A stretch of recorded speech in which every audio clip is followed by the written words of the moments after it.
함께 나오실 성경 말씀 이사야서 5장 1절에서 7절의 말씀입니다. 구약성서 972면입니다.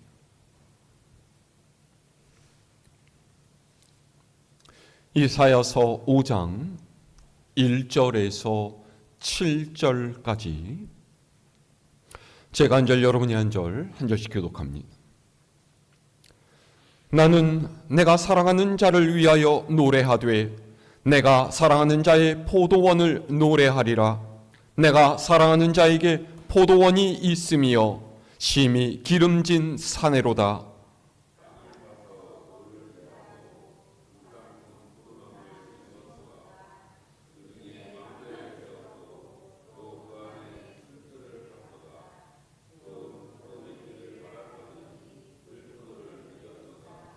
예루살렘 주민과 유다 사람들아, 구하노니 이제 나와 내 포도원 사이에서 사리를 판단하라.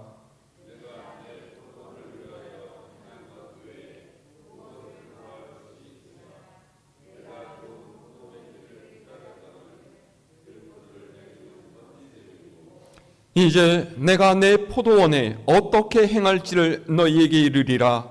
내가 그 울타리를 걷어 먹힘을 당하게 하며 그 담을 헐어 짓밟히게 할 것이요.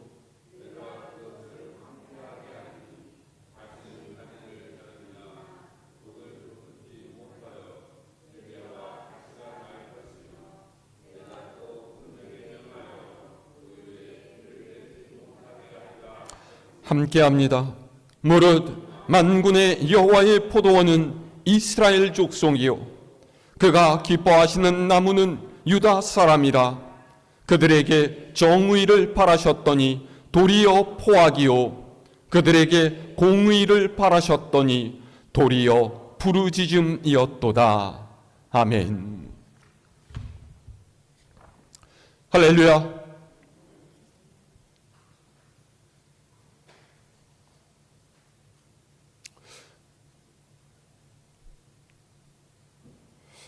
무엇인가를 위해서 상당한 돈을 투자하고 때로는 땀과 눈물을 흘리고 때로는 밤을 새고 어려움을 참아가면서 내가 가진 모든 에너지를 다 쏟아부어서 정성을 다한 일이 있다면 사람은 당연히 그 나중에 좋은 열매를 맺기를 기대할 것입니다.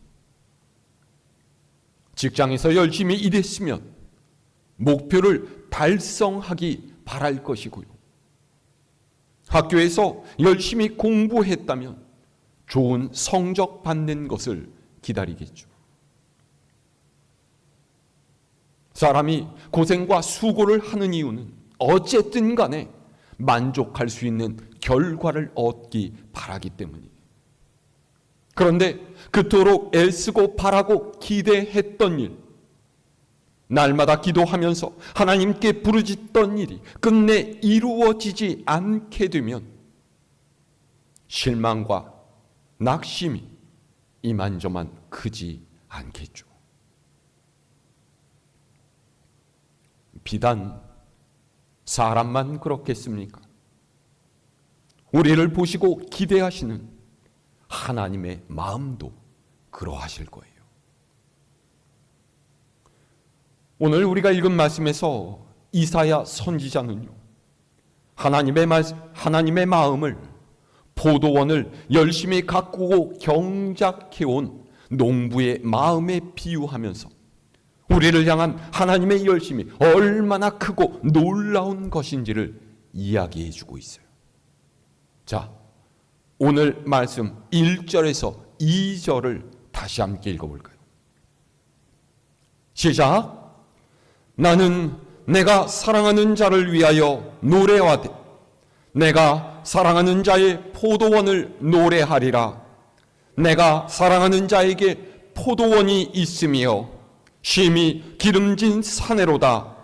땅을 파서 돌을 제하고 극상품 포도나무를 심었도다. 그 중에 망대를 세웠고 또 그 안에 술틀을 팠도다. 좋은 포도 맺기를 바랐더니 들포도를 맺었도다. 아멘. 한 농부가 포도를 재배하기로 마음을 먹고서 매우 기름진 산을 샀습니다. 기름진 산이라는 말은요, 야트막한 산비탈을 의미하는데, 적당히 경사가 졌기에 햇빛이 작물에 골고루 비춰지고 또 물도 잘 빠지는 조건을 갖추고 있었다라는 것을 말해주죠. 그러니까 농부는 포도나무가 잘 자랄 수 있는 최적의 조건을 따져서 그에 맞는 장소를 마련했다라는 거예요. 그리고 농부는 좋은 땅을 산 것으로 그치지 않았습니다. 땅을 파서 큰 돌과 자갈들을 솎아내고 혹 짐승들이 들어와서 포도나무를 해하는 일이 생기지 않도록 중간에다 망대를 세우고 사람을 두어서 관리하도록 했죠. 그리고요, 포도나무를 사왔는데 어떤 것이었다고요? 극상품.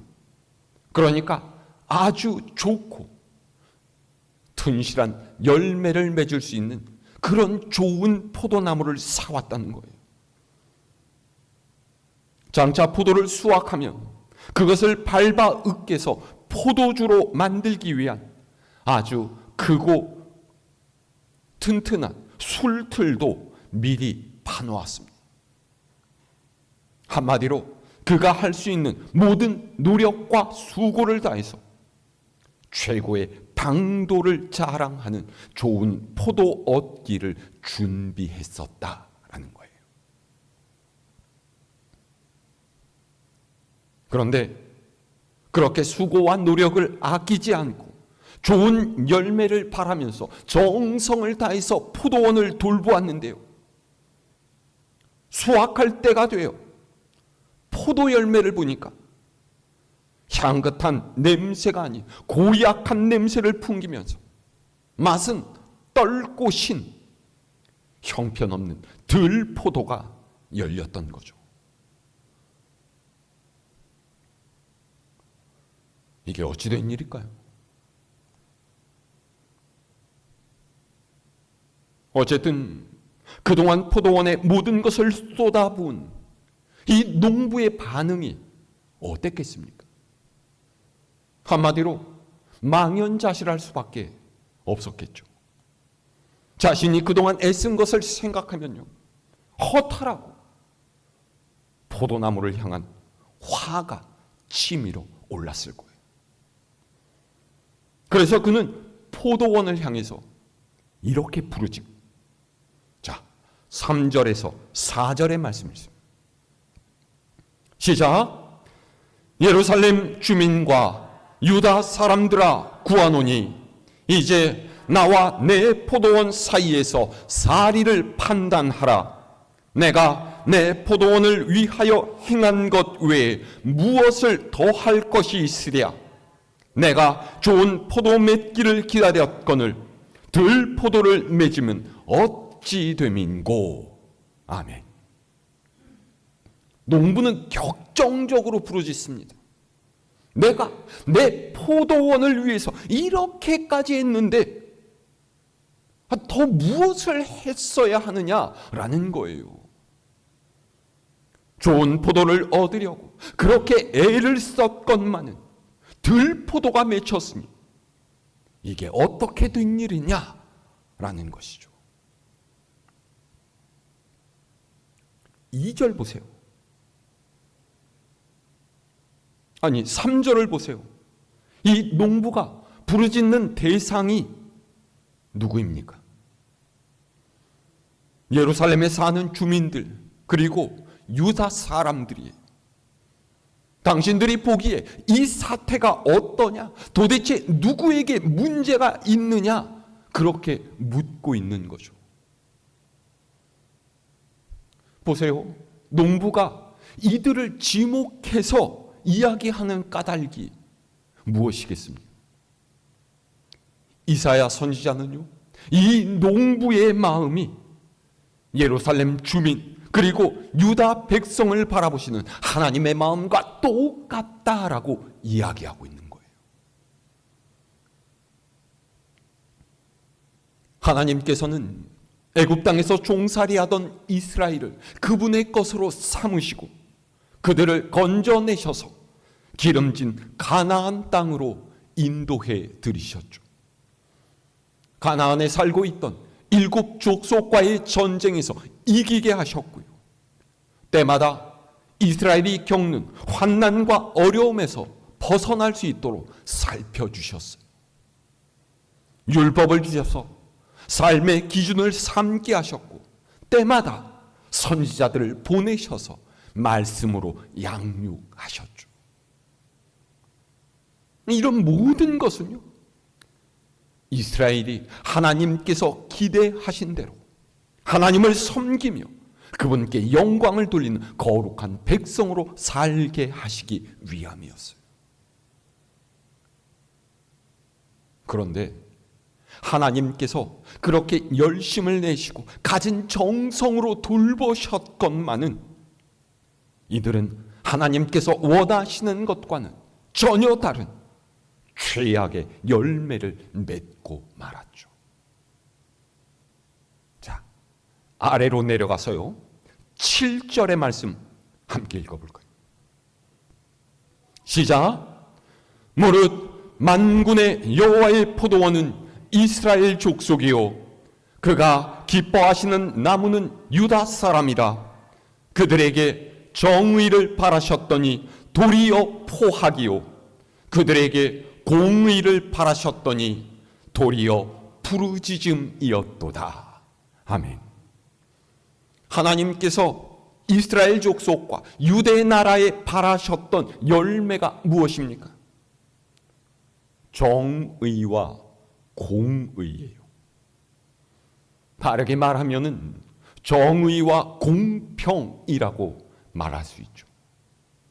그런데 이스라엘은요, 이와는 다르게 포학과 약한 이들의 부르짖음만을 생산해 냈다라는 것입니다.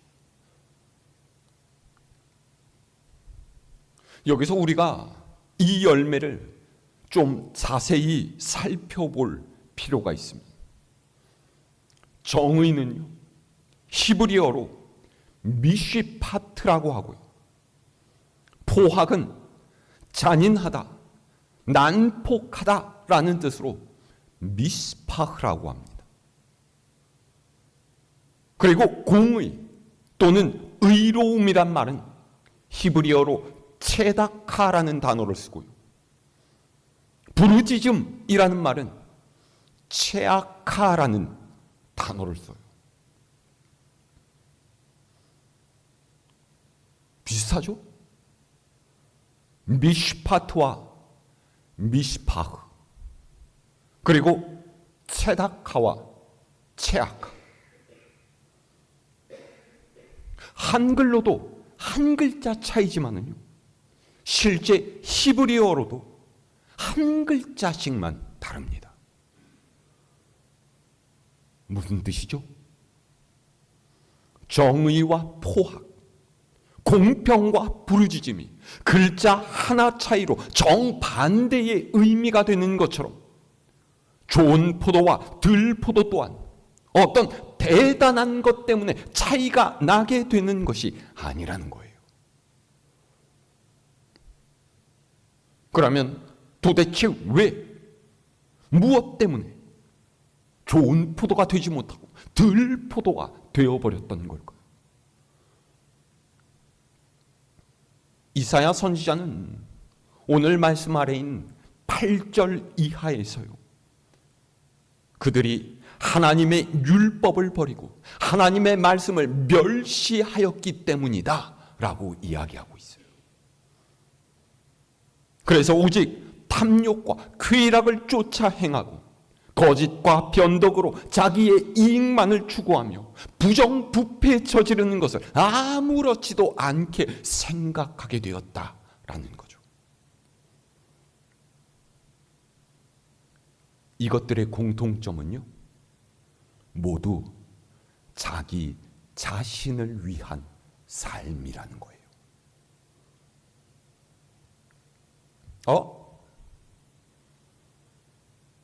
세상에 자기를 위해서 살지 않는 사람 있습니까? 사람은요, 누구나 자기 중심적이에요. 온전히 타인만을 위해서 살아가는 사람 아무도 없습니다. 그러면 이사야 선지자가 이렇게 외치고 있는 이유가 뭐예요? 거기에 매몰되어서는 안 된다라는 거예요. 세상의 삶에 매달려서 하나님을 잊어버려서는 안 된다라는 것이죠. 너희는 하나님의 은혜를 입은 사람들이기에 그 은혜에 걸맞는 삶을 살아야 된다라는 것입니다. 보세요. 우리 모두는요, 주님의 십자가 은혜로 하나님의 자녀가 됐어요. 내가 잘해서, 내가 뛰어나서 하나님의 자녀가 된 것이 아니라요, 오직 하나님께서 우리를 사랑하시고 불쌍히 여기셔서 우리를 죄에서 구원하시고 믿음 안에서 살게 하셨죠. 이건 너무나 우리가 잘 알고 있는 바가 아닙니까? 그런데 먹고 살다 보니까, 돈을 벌다 보니까, 그리고 사회에서 이런저런 사람들을 만나고 세상의 흐름에 휩쓸려서 살다 보니까 나도 모르게 어느 순간에 삶의 가치가 변하기 시작한 거예요. 어느새 주님보다, 하나님의 나라보다 내 삶이 먼저가 되고요, 내 이익이 먼저가 되고 내 가족이 먼저가 돼버렸죠. 그럼 누가 뭐라고 하겠습니까? 저 이런 경우 많이 겪어요. 어떤 권사님이 저한테 토요일 날 전화하셨습니다. 목사님, 우리 가족이 요번에 가족 모임을 합니다. 2년 만에 온 가족이 다 모여서 어디를 가기로 했는데 목사님 주일이 걸려요. 그래서 이번 주일에 부득이하게 빠져야 되겠습니다.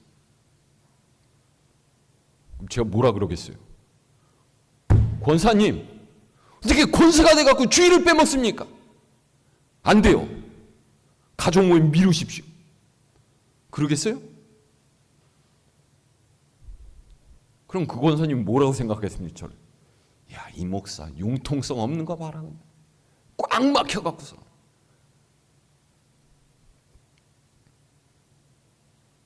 어떤 사람이 자기 가정이 중요하지 않고, 자기 직장, 자기 사업이 중요하지 않고, 인간 관계나 건강, 자녀들과의 관계가 중요하지 않다라고 말할 수가 있겠습니까? 그런데 하나님께서는요, 바로 이 점에 관해서 이렇게 말씀하세요. 자, 우리 오늘 말씀 아래로 내려가서요, 11절에서 12절의 말씀 읽어볼까요? 시작.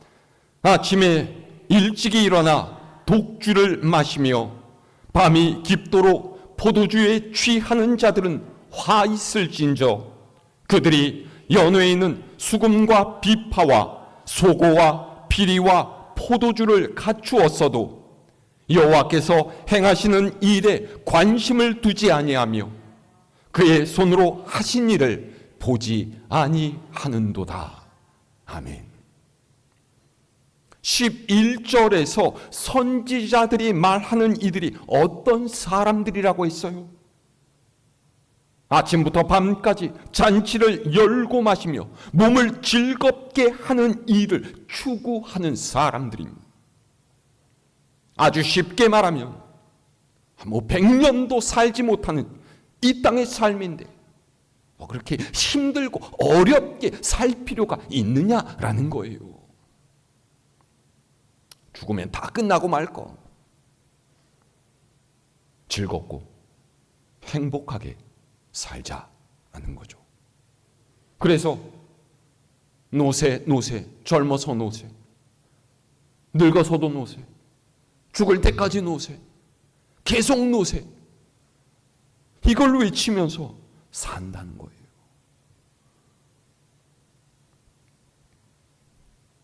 12절 보세요. 그렇게 이 땅의 즐거움만을 쫓는 이들은요, 그저 먹고 마시는 데 빠져들게 되어서 하나님의 일에는 관심을 두지 않게 되어요. 그분께서 행하신 역사는 외면하게 된다라는 것이죠. 맨 처음부터 이런 마음으로 한 게 아니에요. 그렇게 살다 보니까, 세상을 따라가다 보니까 변하게 된다라는 거죠. 그러다 보면 한마디로 하나님과는 관계없는 인생이 되어버린다라는 것입니다.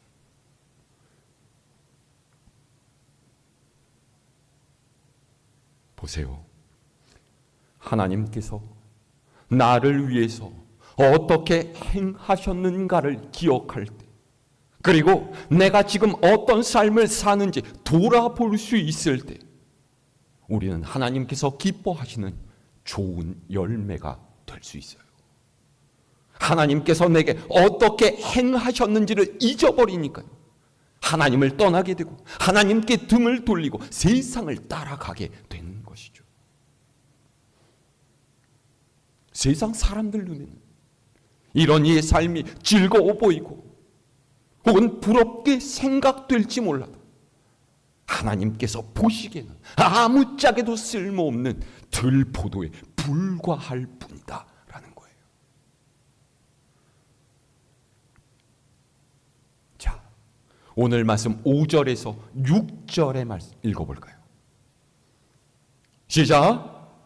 이제 내가 내 포도원에 어떻게 행할지를 너희에게 이르리라.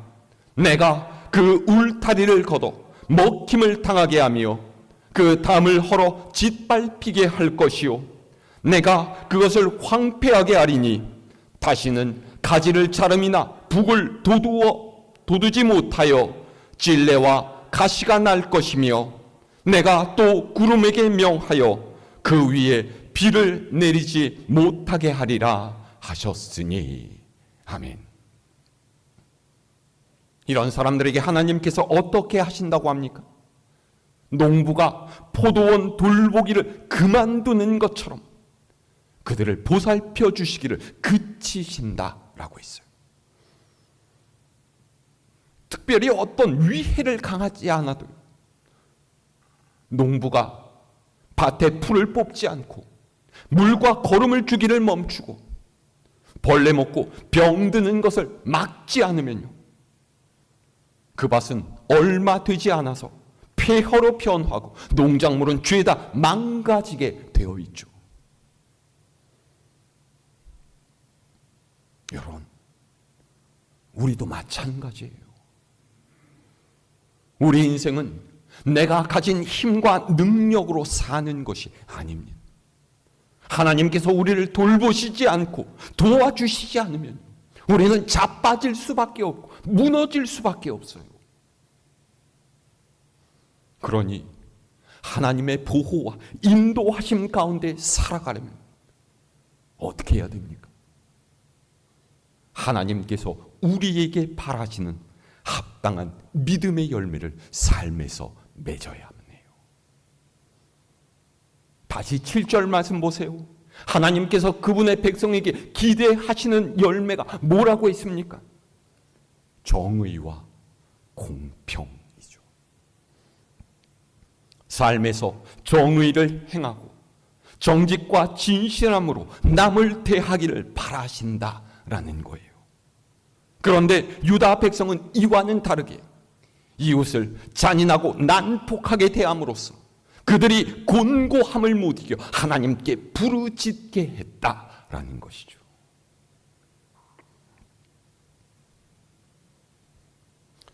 여러분도 보셨는지 모르겠는데요, 며칠 전에 인터넷 뉴스를 보니까요, 이단인 구원파 계열의 기쁜 소식 선교회, 기쁜 소식 교회 뭐 이런 데가 있습니다. 교주가 박옥수라고 하는 사람이에요. 근데 그 딸 문제가 뉴스에 보도가 됐더라고요. 박은숙이라고 하는 이 사람은요, 이미 2025년에 아동 학대 살인 혐의로 기소가 되어서 징역 25년을 선고받고 교도소에 수감이 되어 있어요. 그런데 여기에 더해서 일반 신도들을 폭행 학대하고 자신이 운영하는 합창단원의 임금을 빼앗아서 호화 명품을 구입하는 그런 생활을 했다는 범죄 행위가 밝혀졌던 거죠. 뉴스를 읽는데 이건 무슨, 아이고, 사람을 그냥 개, 돼지 취급을 하면서 막말을 하고요. 자신은 호화 저택에 살면서 신도들은 교회 작은 방에 15명씩 살게 하고 몇십 년을 합창단에서 일했는데 임금을 받은 적이 한 번도 없대요. 그리고 그 돈으로는 자기가 쓸 명품을 구입했다라는 거예요. 더 기가 막힌 것은요, 이 모든 일이 주님의 뜻을 따라 행하는 것이다, 이런 얘기를 했다는 거죠.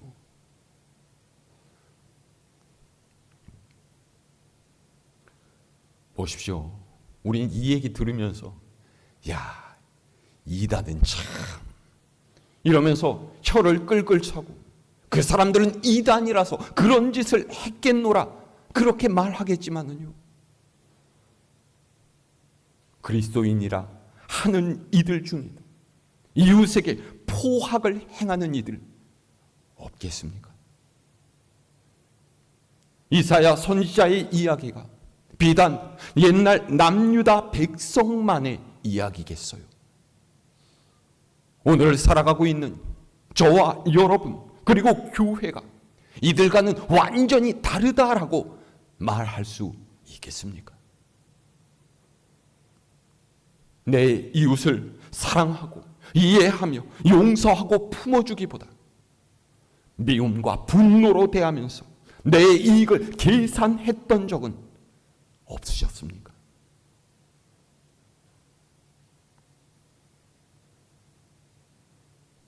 하지만 하나님께서는 이런 우리를 아직도 기다려주시고 참아주고 계셔요. 우리가 들포도의 삶을 버리고 다시금 좋은 포도가 될 수 있도록 하나님께서 우리에게 기회를 주고 계시는 거예요.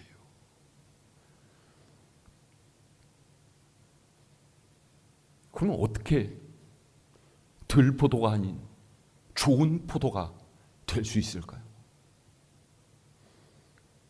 하나님께 관심을 가져야 돼요.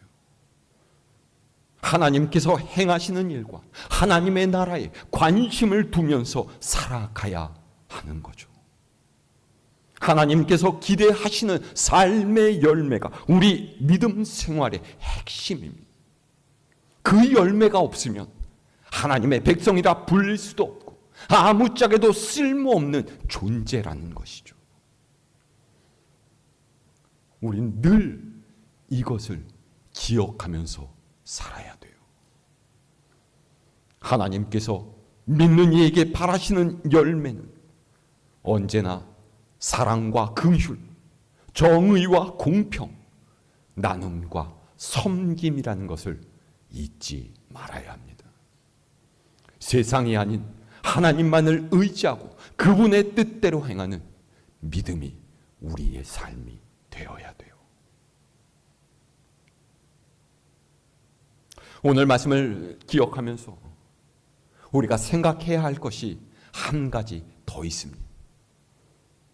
그것은요, 우리의 삶이 좋은 포도든지 혹은 들 포도든지 둘 중에 하나라는 거예요. 어느 때는 좋은 포도였다가 어느 때는 들 포도였다가 그럴 수는 없습니다. 좋은 포도도 아니고 들 포도도 아닌 어중간한 포도라면 어떻겠습니까? 괜찮겠어요? 아닙니다. 어쩌면 그것이 더 큰 문제예요.